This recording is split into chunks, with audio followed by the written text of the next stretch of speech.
When did you know you wanted to be a doctor?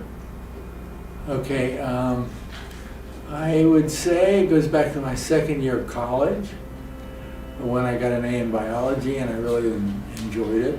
And I realized that a way to pursue that might make life more interesting would be to go into medicine. And what about that course interested you? I liked the appreciation of Hashem's world. In other words, God made an amazing environment for us to live in, and I always felt that it was appropriate if we would study the essence of how the world works. It would be a way of appreciation for what Hashem does for us.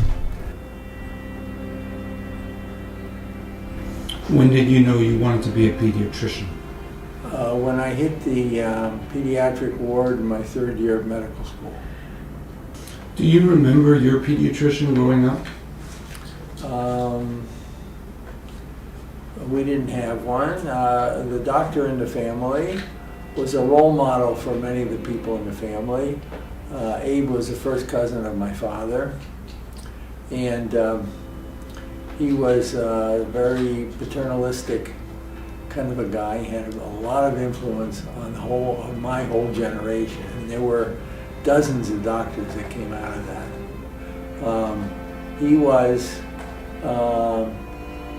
the role model. He was the person that you turned to, and he knew he was the boss. He was a very professional guy,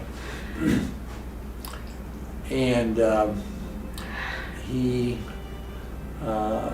really became kind of a role model for me, and eventually I came back to practice in the same hospital where he was. And what inspired so many people about this guy? Well, he had a bearing. He had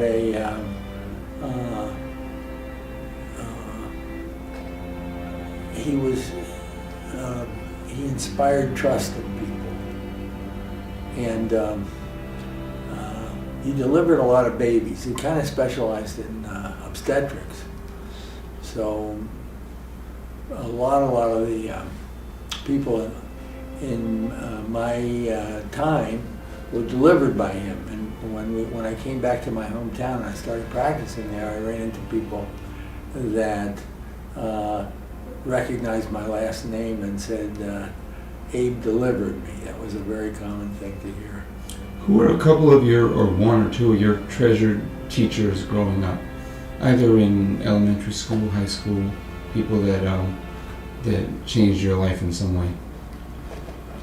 I would say in the 7th grade I had Miss Hayes, and she kind of taught me the rules of the English language and stood me in good stead, because years and years later I got into writing, and I remembered her as the source of my awareness of the English language and how to use it. What role did your parents play in shaping your career goals? Well, when I was 17, my father told me that I should go into medicine. And I said nothing doing. Mostly, I was in a semi-state of rebellion, I guess.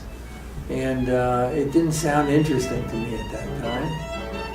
But he turned out to be right. He had a lot of feelings about it because he put his brother through medical school. And of course we all had this close association with Abe. And my mother, she taught me that I could do whatever I wanted to do. And that was a very good starting point. What was your medical school experience like? The more difficult challenges, the most rewarding things about it? The first years were really intense, and I enjoyed what I was learning. It was really very exciting stuff. I started doing some work in a laboratory. The research I did was in medical school, and I did do some writing, and I was a little bit skeptical of the programs where they would screen large numbers of people and tell them that they had this or that potential problem. And I started off being enthusiastic about it, but then the people I was working with were looking at the medical liability aspect of it and the possible damage that it could do. And I wrote a famous letter opposing mass screening for Tay-Sachs disease. What was your first job out of medical school? Out of medical school, you go to an internship. So I interned at Johns Hopkins Hospital, and it was a really exciting place. It was a place where there was an intensity, there was a sense of mission, because there was a universe of needy kids in East Baltimore that had enough problems that you got opportunities to save lives, you got opportunities to feel like you were making a difference. And where'd you go from Johns Hopkins? U.S. Army. And what was that experience like? That was great also. In the Army, we had 7 or 8 pediatricians taking care of dependents of the mostly the non-commissioned officers, and there were a lot of them. So there was a lot of work to do, and it was interesting. It was interesting work, and it was right down the alley of what I was trained for. So I enjoyed the 2 years that I spent at Walson Army Hospital in Fort Dix, New Jersey. It was, and also it was the first time that we made any money, so to speak, because till then we were dependent. The pay for an intern at Johns Hopkins in those days was about $2,000 a year, and it didn't cover the rent. Did the work in the Army enhance your medical skills? Yeah, because it was a hands-on, practical pediatrics, and it was very enjoyable. I had great comradeship with my peers, and Did you have to go through basic training? yeah, we had something called Medical Field Service School in San Antonio, Texas, and they gave us the basics, and they taught us some things. I learned map reading there. It was during the Vietnam War. What role did that play? About half the graduates of my class at the Medical Field Service School went to Vietnam. But I happened to be in a field that was less likely to get shipped overseas because it needed me stateside. There was something called the GI Bill that interested me because it gave me opportunity to pursue more academic studies and prepare myself for the future.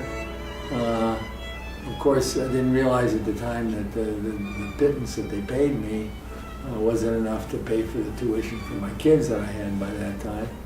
So I had to work in emergency rooms a lot.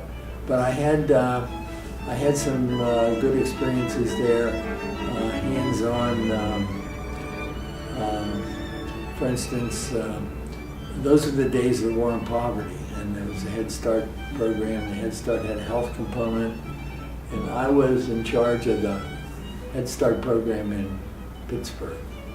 And we did some very exciting things. We had one day that we immunized 100,000 kids, and one day in Allegheny County against rubella, because we were expecting a rubella epidemic. How did you get 100,000 kids to come? Well, we had stations all over town, and we had volunteers. The whole thing was a volunteer project, and it was a question of organizing everything: the phone banks, the hiring of the volunteer personnel, the logistics of the operation. And I did a 2-year program in public health and outpatient pediatrics, ambulatory pediatrics. And I was a very busy guy, and it was rewarding. But I realized that that's not what I wanted to do. In other words, the administrative end of medical practice was not my goal. When I finished my training in community pediatrics, I took a job in my hometown, in the hospital I was born, as the chief of pediatrics in a hospital that had a family practice training program. So I always had like a dozen interns and residents to educate, and I enjoyed very much the teaching end of it. And that's primarily what I did, except that I was in a position to have referred to me all the problem cases in pediatrics, because everybody in that department, in that hospital, were generalists. They had very few specialists. So in all the various pediatric subspecialties, they would refer the stuff to me, and I would have relationships with professors in those subspecialties, and I got a very broad experience in real problem pediatrics. People usually think of pediatrics as health maintenance, immunizations, making sure the baby is growing and developing properly. Mm-hmm. But that's not what got me into pediatrics. What got me into pediatrics was illness and the kinds of, the broad spectrum of different kinds of problems that you could know a lot about. And Hopkins trained you in all the specialties. So it wasn't as if you shipped off anything that was heart or anything that was you did everything you could about it before you would call in the specialist. And that's one way to get you sort of interested in the broad spectrum of illness, because you get to see it all. How did you personally handle the emotional aspect of seeing these kids and trying to help? I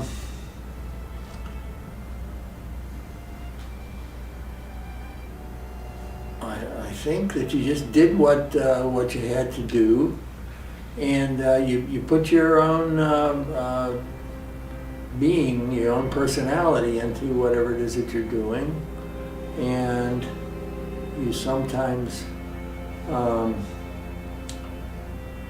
you get involved emotionally with people that have really serious problems and their parents, and a lot of it was dealing with parents of really, really sick kids, and that's something that you can really be beneficial. I mean, we've all had doctors that didn't particularly care about us as people. That's not what the kinds of things that we did were. And what effect emotionally did it have on me? I think sometimes it was hard because the outcomes were not all good.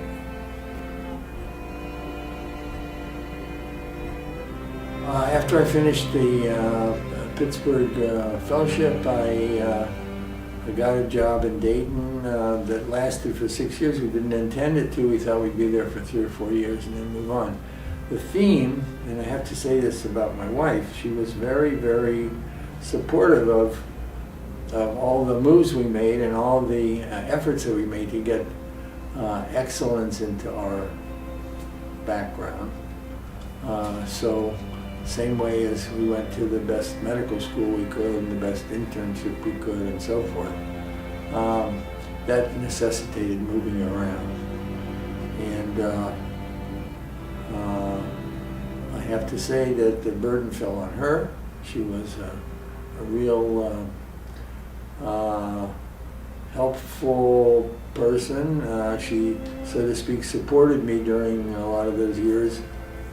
She did some teaching and got a little help from my parents also. So it was, that enabled us to move around and get the best possible deal that we could at every step along the way in terms of my career development. So we spent 6 years in Dayton as the head of pediatrics at the hospital that I was. And I got a theoretically parallel job after 6 years in Rockland County, New York. We moved to Muncie, New York in '77. And we ended up spending 31 years there. That's the first time we really settled down in one place. Tell us about your years of practicing medicine in New York. First 3 years, I was working for the hospital, and it was not a level of intensity. It was a lower level of intensity than I was used to, because there was a tendency to ship everything off to the city. So there was an expectation that you would see something and then send it to a specialist in the city. Whereas a little bit different in Dayton, where you were able to manage the whole case yourself. And it was very demanding with running into the hospital for cesarean sections and this kind of thing. After 3 years, I hung out a shingle, and I practiced from 1980 to 2008 in a typical pediatric practice, which, with God's help, grew to the point where one time I was employing 30 people. What would you say are the ingredients to a successful pediatric practice or medical practice? What steps did you take, business steps?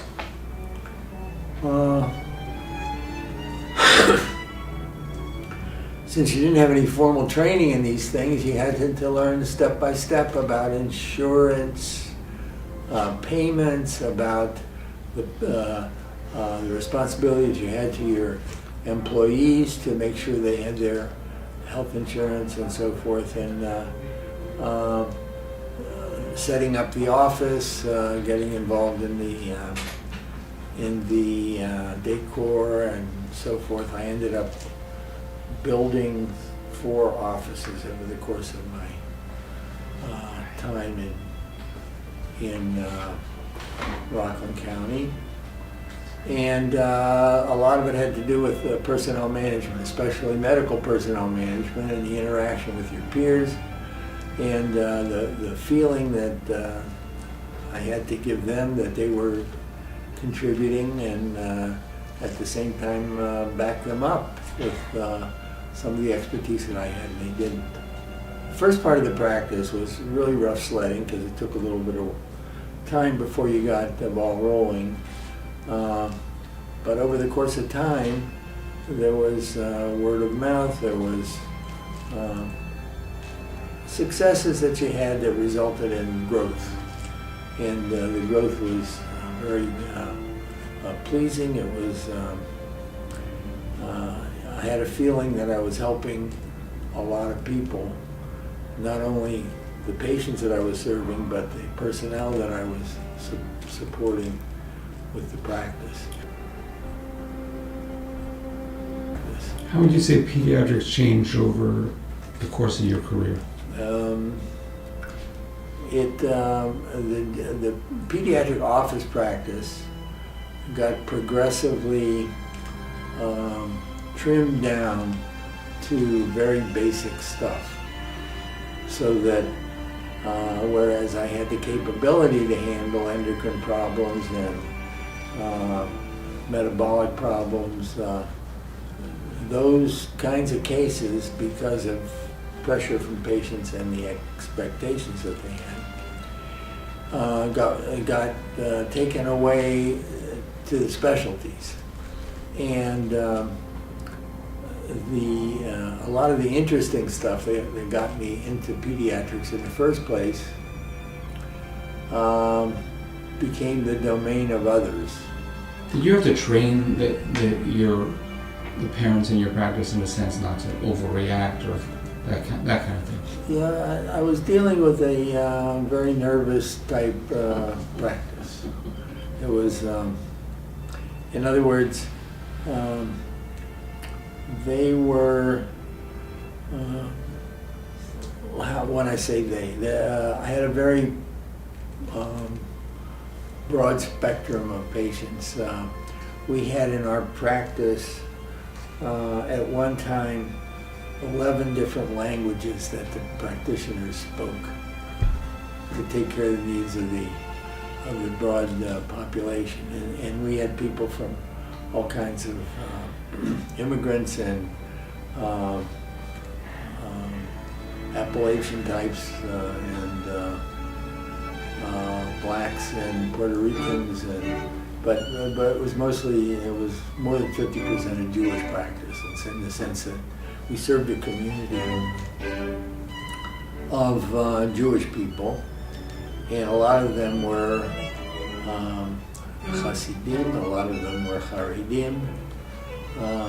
They all had different approaches, and the common denominator is that they were very nervous about their abilities to raise their kids, especially with their first kid. How do you get them over their nervousness if it were possible? So that's, how did I do it? I'm a kind of a calm person, and they would come to the office agitated, and they would leave the office with a little bit of calmness and security that their kid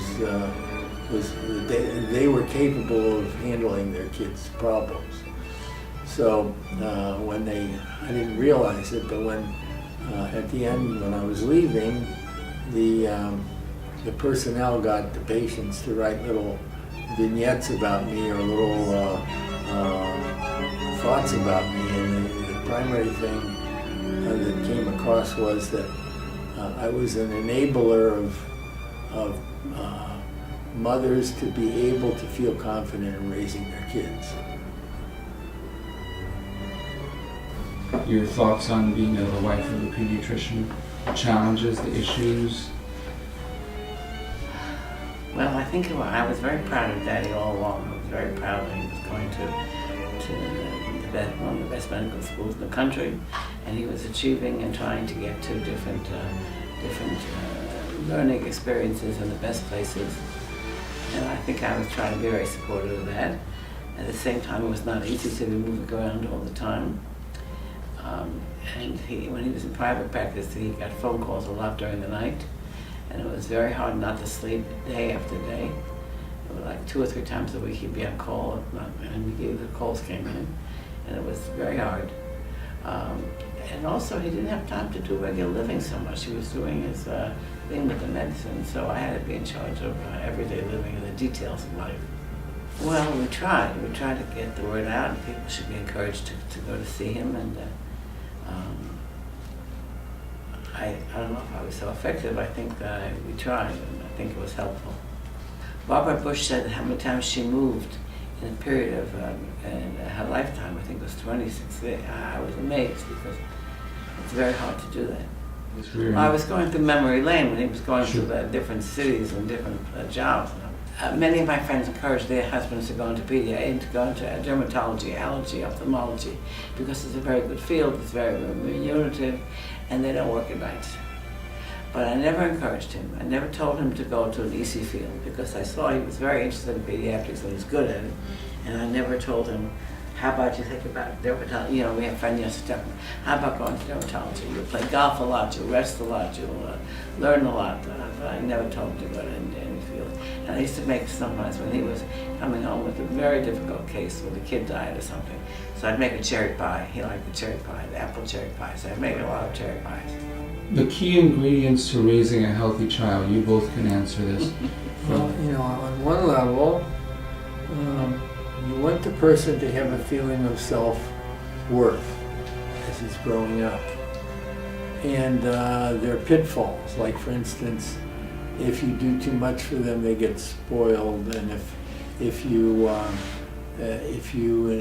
have a certain kind of a kid that you can encourage to be a perfectionist, and you manage to get them to get honors and do all kinds of extracurricular successes, they can get the idea that they're the fact that they're the center of the world. That's not the net message that you want to get. You want to get the kids to feel competent, to feel comfortable with themselves in their own skins, and match up their skills to whatever it is that they're striving to accomplish. And if you're lucky, you get the right balance. I think you have to pray a lot every day, and I think the darko, you're supposed to try to educate the kid according to his own needs. Not to say this is what I want you to do, this is what I want you to be, but rather, so we had 4 kids in 4 schools at the same time.